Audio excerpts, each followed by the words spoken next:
ఓం సాయిరామ్. బాబా భక్తులందరికీ నమస్కారం అండి. మన బాబాగారి దయ వల్ల మనందరం బాగుండాలి, సంతోషంగా ఉండాలని కోరుకుంటున్నాను ఫ్రెండ్స్. ఇక ఈరోజు మన బాబాగారు అందించే సందేశం ఏమిటంటే, ఈ వీడియో మీరు ఫస్ట్ టైం చూస్తుంటే ప్లీజ్ లైక్ చేయండి, షేర్ చేయండి, సబ్స్క్రైబ్ చేయండి ఫ్రెండ్స్. ఈరోజు వీడియోలో మన బాబాగారు అందిస్తున్న సందేశం ఏమిటంటే, కన్నీరు తుడుచుకో, నీ బాధను నేను గమనిస్తూ ఉన్నాను. ఈ సాయిపై నమ్మకం ఉంటే ఈ సందేశంలో ఉన్నటువంటి పరమార్థాన్ని తప్పకుండా విని తెలుసుకొని బాబాగారు మనకి ఈరోజు ఒక చక్కటి సందేశం ద్వారా మన ముందుకు వచ్చారండి. సందేశాన్ని ఎందుకు ఆచరించాలి అని అనుకుంటున్నారో, ఏం చెప్పాలి అని అనుకుంటున్నారో అనేది మనం బాబాగారి మాటల్లోనే తెలుసుకుందామా. ఒక ఆనందకరమైన జీవితానికి నువ్వు తప్పకుండా మారబోతున్నావు. ఇక కన్నీరు తుడుచుకో, తప్పకుండా ఈ సాయి మాటను శ్రద్ధగా విను, దుఃఖించకు. ఈరోజు ఈ సాయి సందేశం విను, తప్పకుండా నీ మనసులో నువ్వే ధన్యవాదాలు చెప్తావు. అవును, నువ్వు ఇప్పటి వరకు నా మీద పూర్తి విశ్వాసాన్ని, నమ్మకంతోనే ఉన్నావు కదా. మరి అందుకే ఈ సందేశంతో నీ జీవితాన్ని మార్చేటువంటి ఒక వార్త చెప్పబోతున్నాను. నువ్వు ఎంత గొప్పగా బ్రతుకుతున్నావో నేను చెప్పబోతున్నాను. ఇన్ని రోజులు నా బిడ్డలందరూ పడిన కష్టాలన్నీ కూడా ఈ రోజుతో ముగిసిపోతున్నాయి. ఇన్ని రోజులు నా మీద నమ్మకంతో ఉన్న నా తల్లికి నేనిచ్చేటువంటి ఒక గొప్ప వరం ఏమిటో తెలుసా? ఇప్పటి వరకు నువ్వు కష్టాలు, సమస్యలు చూస్తూ వచ్చావు. ఎన్నో రోజులు కళ్ళు మూసుకొని నీ కష్టాలు ఎప్పుడూ కూడా నాతో చెప్పుకుంటూ ఎప్పుడూ కూడా తీరుతాయో అని మొరపెట్టుకుంటూ ఉన్నావు.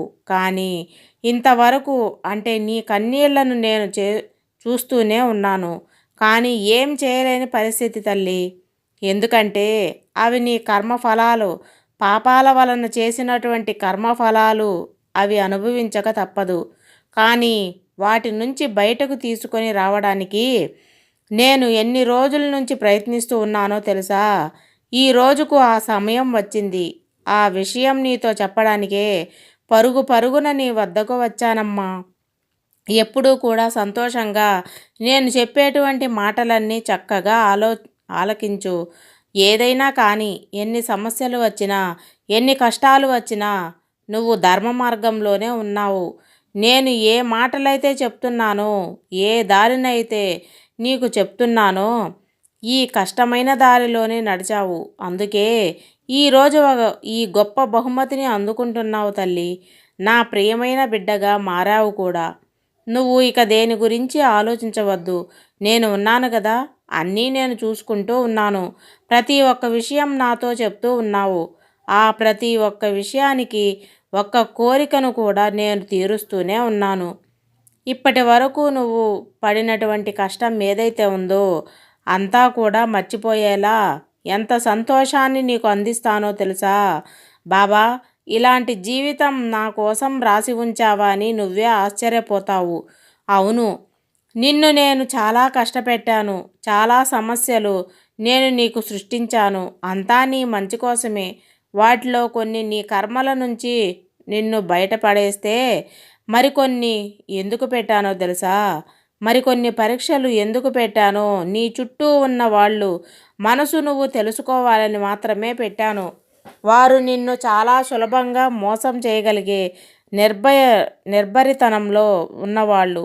అందుకే నిన్ను కొంచెం కష్టపెట్టి వారి నిజస్వరూపం నీకు తెలియజెప్పాలని అనుకున్నాను. అందుకే కొన్ని చిన్న చిన్న సమస్యలు నీకు సృష్టించి వారి నిజస్వరూపం నీకు తెలిసేలా చేశాను. ఇక జాగ్రత్త పడు. ఎవరు నీవారు తెలిసింది కదా. ఎవరు ఎలాంటి వారో నీకు అర్థమైంది ఉండాలి. ఇకనైనా జాగ్రత్తగా ఉండు. అందరితో అన్నీ పంచుకోవద్దు. నీ విషయాలు ఎవరికీ కూడా చెప్పకూడదు. మరి నీ బంధువులతో తప్ప. నీ బలం గురించి, నీ బలహీనతల గురించి అయితే అస్సలు ఎవరికీ తెలియజేయకూడదు. ఎందుకంటే వారు ఎవరైతే నీ బలం, బలహీనత తెలుసుకొని ఉన్నారో సమయానుకూలంగా నిన్ను కీలుబొమ్మలు చేసి తప్పకుండా ఆడించగలరు. జాగ్రత్త. అందరూ నీలా ఉంటారేమో, మోసపోవద్దు. సరే బాబా, మీరు చెప్పినట్టే నేను నడుచుకుంటాను. కానీ నాకు మీ ఆశీర్వాదం కావాలి అని అడుగుతున్నావు కదా! తప్పకుండా నా ఆశీర్వాదాన్ని నీకు అందిస్తాను. నా ఆశీర్వాదంతో అది కూడా జరుగుతుంది. దిగులు పడొద్దు. ఏదైనా సరే అంటే నా బిడ్డలందరినీ కాపాడుకోవడమే నా లక్ష్యం. నాకు ఒక బిడ్డ ఎక్కువ కాదు, ఇంకొకరు తక్కువ కాదు. మంచివాళ్ళు అయితే నెత్తిన పెట్టుకుంటానమ్మా, చెడ్డవాళ్ళు అయితే మార్చుకుంటాను. ఎంత కఠినమైన పరీక్షలు పెట్టినా సరే నా భక్తులందరినీ మంచివారుగా తయారు చేసుకొని వారికి ఒక గొప్ప జీవితాన్ని అందించే బాధ్యతగా ఈ తండ్రి తీసుకుంటారని గుర్తుంచుకోండి. చూడమ్మా, ఒకరోజు నువ్వు నా దగ్గరకు వచ్చి బాబా నా సమస్యలన్నింటికీ పరిష్కారం చూపు అని నన్ను గట్టిగా అడిగావు కదా, అలానే తప్పకుండా నీ సమస్యలకు ముగింపు ఇస్తాను. ఒక్క విషయం గుర్తుంచుకో, నేను నీకు కష్టాలు ఇచ్చాను అంటే ఆనందాన్ని కూడా ఇవ్వబోతున్నాను అని కదా అర్థం. నీ కష్టాలన్నీ ముగిశాక వచ్చే ఆనందకరమైన జీవితం చాలా ప్రశాంతంగా ఉంటుంది. నీకు పట్టరాని ఆనందాన్ని ఇస్తుంది. ఇప్పుడు కష్టాలతో సతమతమవుతున్న నీకు ఒక మంచి జీవితాన్ని ఏర్పాటు చేశాను. నువ్వు ఎప్పుడు ఏం చేయాలో నేను తప్పకుండా చెప్తాను. నువ్వు ఎలా నడవాలో, ఎలాంటి దారిలో వెళ్ళాలి అనేది కూడా నేనే నిర్ణయిస్తాను బిడ్డ. దిగులు పడవద్దు. నీ జీవితాన్ని పూర్తిగా నేనే మారుస్తాను. నా బాబా నాకు తోడుగా ఉన్నాడని గట్టిగా నువ్వు తప్పకుండా విశ్వసించు. నమ్ము. ఆ విశ్వాసమే నిన్ను ముందుకు నడిపిస్తుంది. తప్పకుండా నేను నిన్ను రక్షించేలా చేస్తుంది. అన్నింటికీ మూలం నమ్మకమే అని గుర్తించుకో. అన్నింటినీ అందరినీ ఎదిరించి బాధలకు దిగే నువ్వు ఇప్పుడు నీ సాయి చెప్పారని సర్దుకుపోతున్నావు. నాకు చాలా అంటే చాలా సంతోషంగా ఉంది. అంత మంచి మార్పు నీలో చూశాక నాకు ఎంత ఆనందంగా ఉందంటే మాటలతో నేను చెప్పలేను తల్లి. అందుకు ప్రతిఫలమే నీకు నేను ప్రసాదిస్తున్న అందమైన జీవితం. అందుకు నేను నీ కోసం ఒక బహుమతిని తప్పకుండా సిద్ధం చేసి ఉంచాను. నా సందేశాలు వింటూ నువ్వు ధర్మ మార్గంలో నడుచుకున్నందుకే ఆ బహుమతిని నేను నీకు ఇవ్వబోతున్నాను. నీ సాయి ఆశీర్వాదంతో నువ్వు ఊహించని విధంగా నీ జీవితాన్ని మార్చి నీకు పట్టరాని ఆనందాన్ని కలిగిస్తాను. దానిని అందుకొనే సిద్ధంగా ఉండు.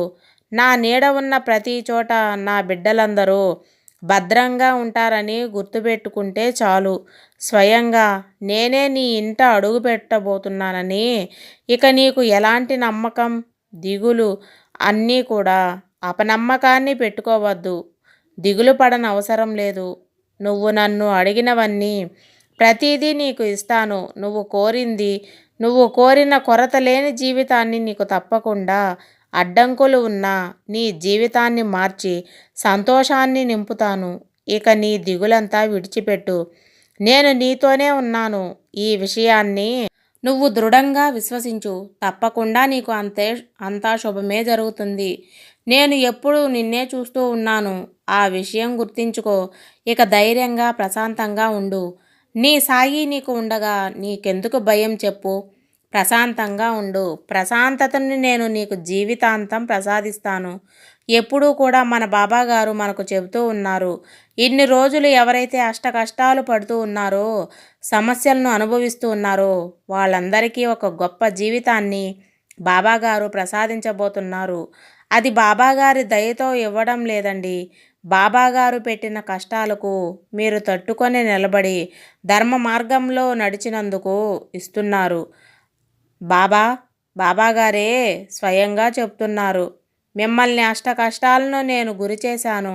మీకు అంతులేని సమస్యలను నేను సృష్టించాను. అవన్నీ కూడా మిమ్మల్ని మీ పాపకర్మల నుంచి బయటపడేయాలని.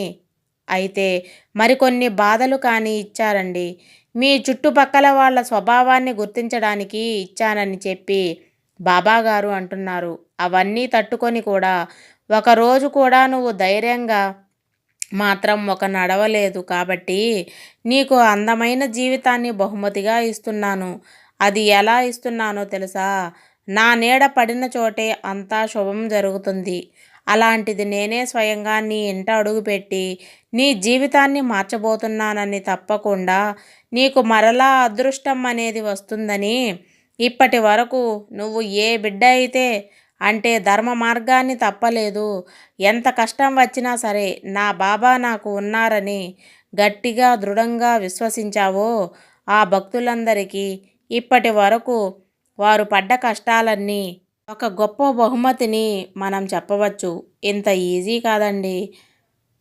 మనకు ఎన్ని కష్టాలు వచ్చినా సరే ఏదో ఒకరోజు ఆ పోనీలే ఆ పని చేద్దామని నడవడానికి చిన్న తప్పే కదా అని ఏదో ఒకరోజు ప్రతి ఒక్కరం కూడా పొరపాటుగా చేస్తూ ఉంటాం.